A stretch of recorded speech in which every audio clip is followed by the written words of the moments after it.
I realized that I had my coming out story posted on my podcast called The Fragrance Journey with Melissa J. Nacional, and my sister and I do it. But I wanted to kind of briefly talk about it here on YouTube because I think I've posted about it on TikTok, but everything like that is under a minute. So I decided to just give you a little backstory because lots of people have asked me about this before. But pretty much I've known that I've liked girls since I was 6 years old. Like I was having crushes.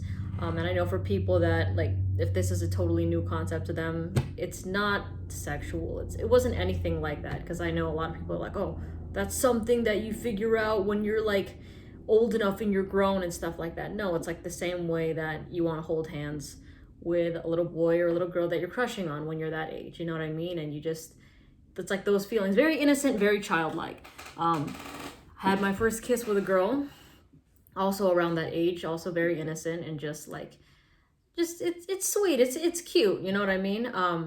But I've always known that those feelings were there.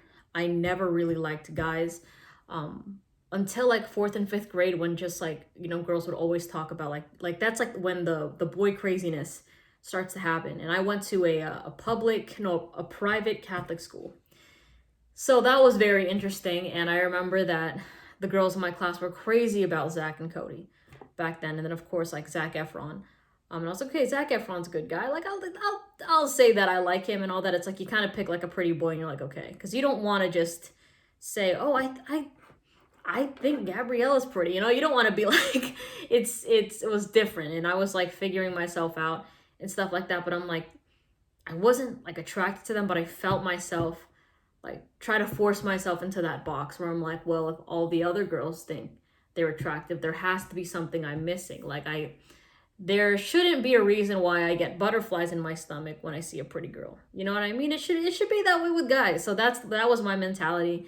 And yeah, that was like in the 2005, 2004, stuff like that.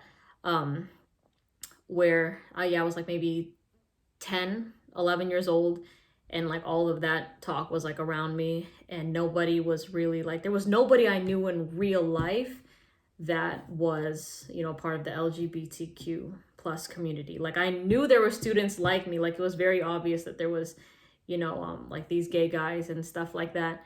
But of course, like everyone like the closet was glass, like everybody knew, but they didn't. You know, nobody wanted to press, but they would talk behind people's backs. I'm sure like it was the same case for me. Like nobody said it in front of my face, but I tried so hard to be convincing, and I totally wasn't. I mean, look at me. You can honestly just look at me right now and be like, yeah, I can tell. I know. You know what I'm saying? Like it's just so obvious. But I kept that hidden for a long time. Like I was repressed, and just like hiding that in the closet until literally early this year. That's like when I was 25 years old, because it weighed heavy on me. Like it weighed really heavy on me. I'm like, well, how come? And you know, I heard people that I knew that I loved, and some people that I looked up to, like whether it was in like a familial environment, but it wasn't really so much of like my parents that were like, oh, you're just blah blah blah. It wasn't like that, so much like that. But I do have a big family, you know what I mean? So of course people have their opinions. And if you don't know, yeah, it's just very, it was hard hearing it growing up, because I would hear like conversations of, you know, people that I know just trashing this community that I'm just like, or like, you know, people that feel the same way I feel about girls, you know what I mean? And I'm just like, wow, like this is bad. I shouldn't. I did the whole thing of like the pray the gay away. I've done that like in high school, like every night, because there were baddies, you know what I mean? And I was just like, oh my god, like this is like, I shouldn't. And I would try to find a guy I liked, but it would not compare. It wouldn't compare. And like I was forcing myself to have these feelings. And I remember when I was 17, I couldn't take it anymore. Like I called my sister, and she's like a year younger than me, and I was still in it was like after school, but I was still on campus. And then I was like, yo, can we meet in your car? So like we're talking, and I just started bursting out into tears. She's like, are you good? And she thought, I don't know, I remember her saying that. She's like, I thought you were you were gonna say, she asked me, she's like, are you pregnant? And I was like, oh my God, no, we're on the other side. We're on the other side of the fence here. But I told her, and she's like, oh yeah, like, she's like, yeah, I've known that. Like, my sister knows everything about me, and like, even when I'm not ready to admit it, like, she'll wait for me to admit things, but she reads me like a book. She's known for like a long time. So she was very supportive. And the reason I just felt it bubbling out was because I was crushing so hard on this fine ass Latina when I was like 17. And it was just, she was just so hot I had to say it. You know what I mean? That's the story I'm going with.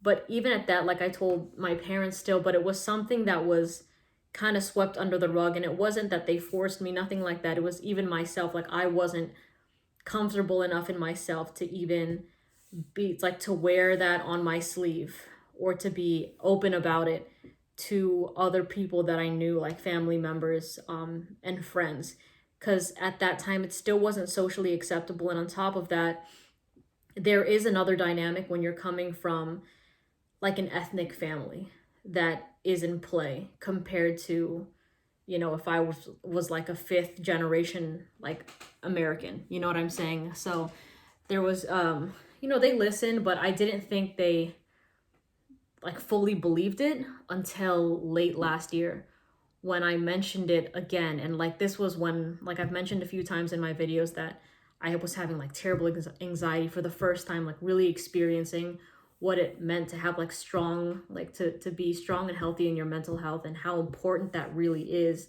And so like everything that I was feeling was just coming out at the same time. And I was like crying every single day. And if you've known me as a kid, like, I hardly cried growing up. I think that I've cried the most in like those like 2 months. I cried more in those 2 months than I have in like my entire life.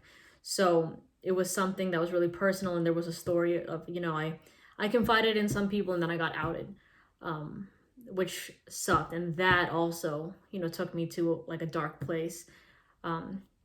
Especially knowing how like I was outed to people that are very conservative. You know what I'm saying? So I just, it was a mixture of that and not being able to be the one to, you know, say it for everybody. Because of course it's something that I wanted to admit myself, and the fact that somebody kind of took that away from me, like, it hurt a lot. And also I didn't feel like I was ready. Like, I just really was comfortable with like my core family, and it wasn't any of my core family that outed me or anything like that, but it like literally rocked the shit out. Like, I was so pissed off, I was angry, I was sad, like I had all this like angst built up. I'm like, why would somebody do this to me? You know what I mean? And I was just like, I was a mess. I was an absolute mess. And I will say that I did rely on like prayer a lot, and I'm still learning what it's like in like the specifically like in the lesbian community, because I know that there's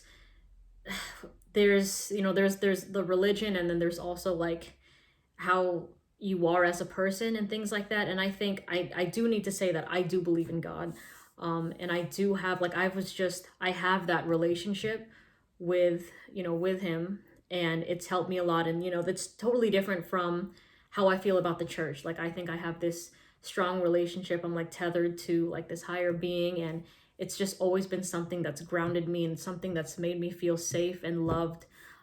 So that's not really going anywhere in my life, and I'm trying to see how that fits in with, you know, me going forward and being completely honest with myself and those around me about who I am.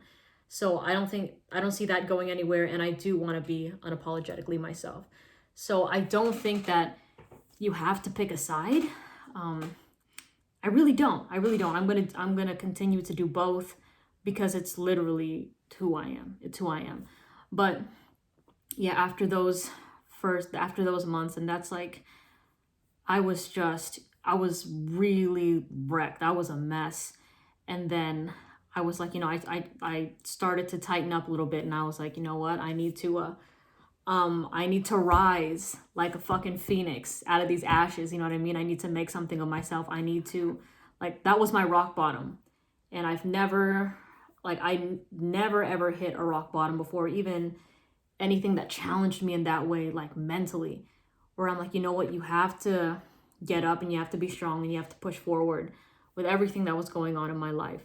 So that's exactly what I did. And that's around that time when I was posting on TikTok. And then I found a really, really loving community on TikTok.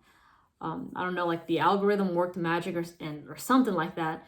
But I'm blessed to have a following that relates to me and is also in that community. You know what I'm saying? Like most of my audience, 85% of my audience are women that are mostly like, you know, they're bi, I think pan, lesbian, stuff like that. And then there are like that 15% of guys that are also gay, but for the most part, they're straight guys and they're really sweet to me. And they're really just like, they're not creepy. They're not saying shit like, oh, like, should have threesome, nothing like that. You know, they're respectful. And it's crazy that a platform like TikTok would lead me to knowing people like, you know, like that would give me a community that has my back pretty much. So I'm in a really good place right now, but then of course I am still struggling with some things, just like thyroid problem wise. But yeah, I think right now in terms of like my sexuality, I'm totally open with it. For a while, I didn't think I was bi. I forced myself to be bi. I was dating guys. You can see how that went, right? I just remember like I would be on these dates and they would try to like, they would think they're so funny and they just were not funny. You know what I mean? And I had to lay it down like, yeah, I would say bro. Because I'm like, they need to get the hint and they weren't getting the hint. So that's when I realized I'm like, I'm talking to guys and even if I'm laughing, they think it's still stroking their ego. So when I would text them, like I stopped with any emojis, I stopped with any LOLs or ha-has. I'd just be like, no, thanks. No, I'm good. Stuff like that, right to the point. And then they understood that. And so yeah, that's how it was with guys. I was just I've always been able to be good friends with guys. Like, and I don't mean that as a way of like, I only have guy friends. I'm not trying to pull that shit with anybody. But I like it wasn't very hard for me to talk to like a really attractive guy that most girls were nervous to talk to. And I like come to find out because I knew I was a raging lesbian, you know what I'm saying?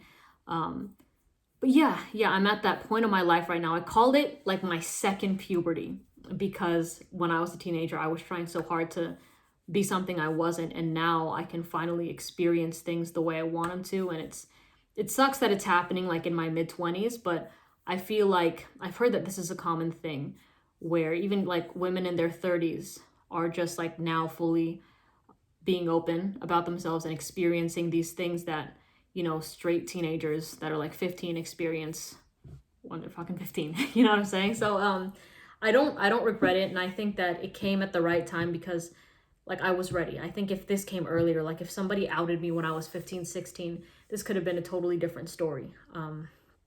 And I know how much it means like about like to people when they want to be the ones to like, and first of all, admit it to themselves, but also admit it to the rest of the world or to the rest of the community that they're a part of.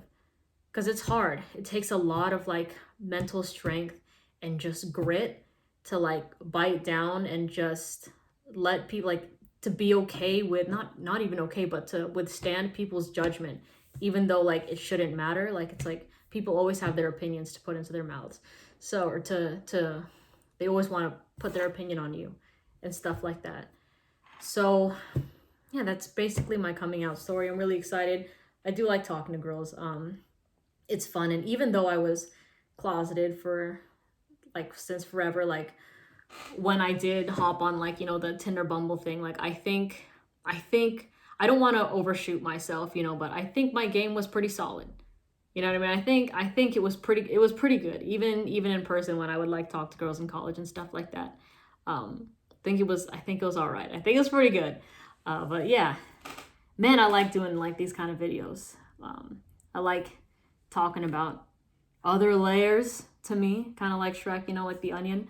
But yeah, let me know if there's really anything else you want to know about me or that you're curious about. I'd love to do more videos about this because I can only talk about Elysium so many times. No, I'm just playing. I do love that fragrance. But yes, thank you again for your support. I know the YouTube community is very different I think I have more men on here than women. Like, because when I talk about astrology, like if I post like a TikTok, like, oh, this girl says that this is a Cancer sun or whatever, they go crazy. They're like, oh, this is not real, blah, blah, blah. So I can only imagine me saying this. They might have a lot of words to say, but it's cool. It's cool. People can say what they want. Anyways, I hope you have the best day. Stay strong or stay safe. And then, yeah, I'll see you in the next video. Okay, bye.